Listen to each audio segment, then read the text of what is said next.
Assalamualaikum warahmatullahi wabarakatuh. Ketemu lagi dengan materi pembelajaran PJOK kelas 4. Sebelum kita memulai pembelajaran, mari kita baca basmalah. Bismillahirrahmanirrahim. Semoga ilmu yang akan kita dapat bermanfaat. Amin. Minggu kemarin kita telah mempelajari dua gerak dasar permainan kasti. Yang pertama adalah melempar bola, yang kedua adalah menangkap bola. Pada materi kali ini kita akan mempelajari cara memukul bola, perlengkapan permainan kasti serta aturan permainan kasti. Mari kita mulai dengan memukul bola. Pada permainan kasti, permainan diawali dengan memukul bola. Bola dinyatakan hidup apabila bola berhasil dipukul dan masuk ke dalam lapangan. Nah, dalam memukul bola itu ada tiga cara. Yang pertama itu memukul bola dari atas, memukul bola mendatar, dan memukul bola dari bawah. Yang pertama itu adalah pukulan dari atas. Cara melakukannya, lihat gambarnya ya. Yang pertama itu pegang pemukul dengan tangan kanan atau kiri ya, boleh. Tarik pemukul ke samping dengan posisi pemukul berdiri seperti ini. Kaki kanan di belakang dan kaki kiri di depan. Berat badan berada di kaki kanan. Seperti melempar maupun menangkap bola ya. Apabila tangan kanan yang memegang bola atau pemukul, itu kaki kiri yang berada di depan. Tangan kiri lurus ke depan sebagai tanda permintaan tingginya lemparan bola dari pelambung. Perhatikan, misalkan mau minta yang lebih tinggi, arahkan tangannya ke atas ya. Setelah bola datang, pukul dengan keras supaya bola menjauh. Pukulan dari atas akan menghasilkan gerak bola yang arahnya ke bawah dan pendek. Biar lebih jelas, mari kita lihat contohnya. Cara memukul yang pertama yaitu pukulan dari atas. Cara melakukannya, berdiri kaki kiri di depan dan kaki kanan di belakang. Pegang pemukul dengan tangan kanan. Tarik pemukul ke samping kanan bahu dengan posisi pemukul berdiri. Tangan kiri lurus ke depan sebagai tanda permintaan tingginya lemparan bola. Pukul bola ke arah lapangan kasti dengan keras supaya bola jauh melambung. Letakkan pemukul di lantai sebelum lari menuju ke tempat hinggap.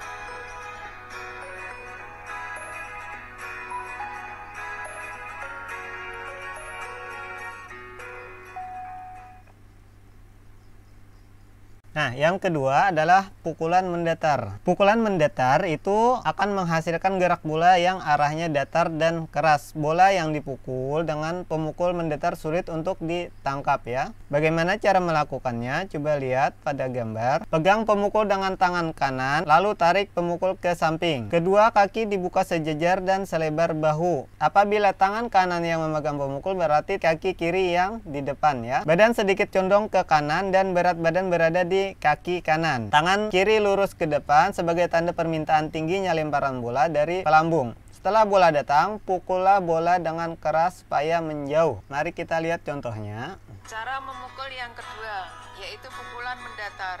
Cara melakukannya, berdiri kaki kiri di depan dan kaki kanan di belakang. Pegang pemukul dengan tangan kanan. Tarik pemukul ke samping sejajar bahu.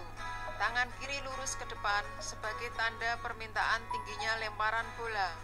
Pukul bola ke arah lapangan kasti dengan keras supaya bola jauh meluncur. Letakkan pemukul di lantai sebelum lari menuju tempat hinggap. Nah, yang ketiga adalah pukulan dari bawah. Pukulan dari bawah itu sering digunakan karena lebih mudah dilakukan ya. Namun, bola yang melambung ke atas itu akan lebih mudah ditangkap oleh regu penjaga. Coba lihat pada gambar. Pegang pemukul dengan tangan kanan, lalu tarik pemukul ke samping bawah ya. Kaki kanan di belakang dan kaki kiri di depan. Biasakan untuk mengatur posisinya apabila tangan kanan yang memegang pemukul, itu kaki kiri yang di depan. Berat badan berada di kaki kanan. Tangan kiri lurus ke depan sebagai tanda permintaan. Setelah bola datang, pukul dengan keras supaya bola melambung jauh. Mari kita lihat contohnya. Cara memukul yang ketiga atau yang terakhir yaitu pukulan dari bawah. Cara melakukannya, berdiri kaki kiri di depan, kaki kanan di belakang. Pegang pemukul dengan tangan kanan. Tarik pemukul ke samping kanan bawah. Tangan kiri lurus ke depan sebagai tanda permintaan tingginya lemparan bola. Setelah bola datang, pukul bola ke depan atas dengan keras supaya bola melambung jauh. Letakkan pemukul di lantai sebelum lari menuju ke tempat hinggap. Nah, itu tadi cara memukul bola. Sekarang kita lanjutkan dengan perlengkapan dan aturan bermain kasti ya. Yang pertama itu perlengkapan permainan kasti. Apa saja perlengkapan yang perlu kita siapkan untuk bermain kasti? Yang pertama adalah kayu pemukul. Kayu pemukul itu terbuat dari kayu yang berukuran panjangnya 70-80 cm ya, dan kelilingnya sekitar 15 cm. Pemukul berbentuk panjang dan bulat, tetapi ada bagian sedikit yang datar kira-kira selebar 5 cm. Bentuk pemukul kasti itu seperti ini ya. Panjangnya itu sekitar 70-80 cm. Nah, di bagian atasnya itu ada bagian datar yang ukurannya sekitar 5 cm ya. Terusnya adalah bola kasti ya, bolanya. Nah, biasanya kita menggunakan bola tenis ya. Selanjutnya itu bendera kecil untuk tempat hinggap atau hong ya. Selain menggunakan bendera, bisa juga menggunakan yang lainnya seperti corong, kayu, dan lain-lain. Nah, seterusnya kapur tabur untuk garis batas lapangan. Ada peluit, ada nomor dada ya. Terus papan pencatat nilai. Terus yang terakhir adalah lapangannya ya. Ini adalah bentuk lapangan kasti ya. Seperti ini ada yang A, ini adalah ruang masuk pemain, jadi pemain akan masuk dari sini ya. Terus B itu adalah ruang pemukul, jadi pemukul ada di bagian sini. Seterusnya yang C adalah ruang pelambung, jadi yang melambung itu ada di bagian sini, yang melempar bola ya. Melambung itu adalah yang melempar bola. Yang D ini adalah ruang bebas. Nah, seterusnya, panjang lapangan kurang lebih 60 meter sampai 70 meter ya. Dan lebarnya itu 30 meter. Titik biru ini adalah tempat hinggap atau hong tadi ya. Segitiga merah ini adalah batas sudut lapangan. Kita lanjutkan dengan peraturan permainan kasti ya. Permainan ini tidak memiliki aturan yang baku. Bisa dimodifikasi sendiri tergantung guru mata pelajarannya ya. Peraturan permainan kasti yang sering digunakan adalah sebagai berikut. Yang pertama itu permainan kasti dipimpin oleh seorang wasit, 2 orang penjaga garis, dan 1 orang pencatat nilai.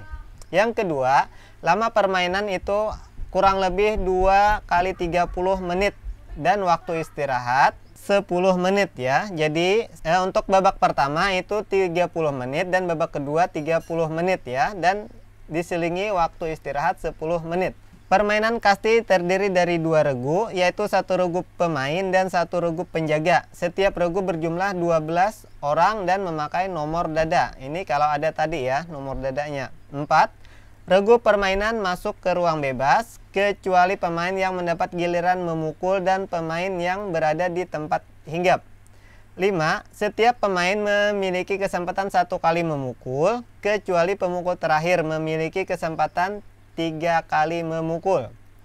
6. Bola dinyatakan hidup apabila berhasil dipukul dan masuk ke dalam lapangan. 7. Bola dinyatakan mati apabila tidak berhasil dipukul atau bola berhasil dipukul tapi keluar lapangan. Sekarang cara bermain kastinya itu adalah sebagai berikut. Yang pertama, regu pemain maju satu persatu sesuai dengan nomor urut ke ruang pemukul ya. Kedua, bola dilambungkan oleh salah seorang regu penjaga dari ruang pelambung. 3. Setelah bola dipukul, pemain meletakkan pemukulnya di ruang pemukul, kemudian lari ke tempat hinggap. Keempat, apabila bola berhasil dipukul masuk ke lapangan, bola dinyatakan hidup. Nah, pemain boleh lari ke tempat hinggap pertama ataupun boleh lari ke tempat hinggap kedua, mau atau langsung ke ruang bebas ya.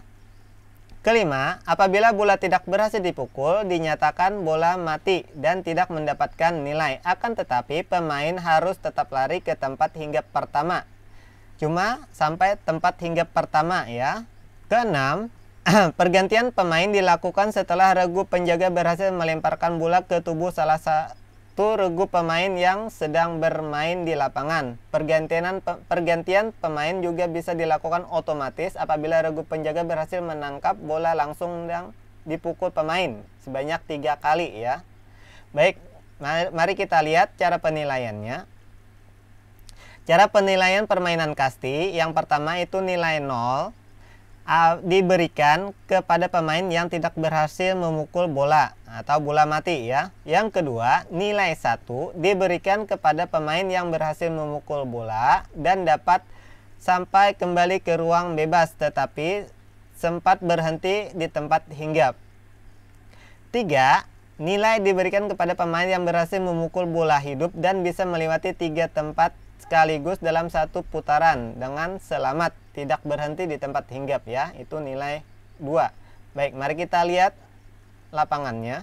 Cara bermain kasti tadi, yang A ini adalah ruang masuk pemain ya. Jadi B ini ruang pemukul, C tadi ruang pelambung. Nah, pelambung ini diambil dari salah seorang pemain penjaga. Terus di sini ruang bebas. Jadi semua pemain yang akan memukul itu berada di ruang bebas sini ya. Jadi bergantian, setelah mendapat giliran memukul itu baru pindah ke B sini ya.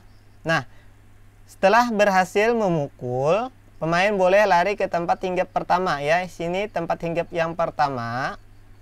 Setelah pemukul kedua berhasil memukul lagi, ini boleh lari ke tempat hinggap kedua. Setelah itu pemain berikutnya memukul lagi, yang ini tadi ke tempat hinggap ketiga sampai kembali ke ruang bebas ya. Setelah ke ruang bebas, maka mereka akan mendapatkan nilai 1 karena sempat berhenti di tempat hinggap. Nah, apabila pemain yang berikutnya itu berhasil memukul bola, namun dia berhasil lari dari sini sampai ke sini, terus ketiga sampai ke ruang bebas tanpa henti, itu akan mendapatkan nilai 2 ya. Jadi permainannya seperti itu. Nah, sampai di sini pembelajaran kedua kita, yaitu permainan kasti ya. Kita telah mempelajari 3 gerak dasar, yaitu gerakan melempar bola, menangkap bola, dan memukul bola. Dan juga kita telah mempelajari perlengkapan apa saja yang diperlukan dalam permainan kasti serta cara bermainnya. Mari kita baca hamdalah. Alhamdulillahirrabbilalamin. Semoga ilmu yang kita dapat bisa bermanfaat. Wabillahi taufiq wal hidayah. Wassalamualaikum warahmatullahi wabarakatuh.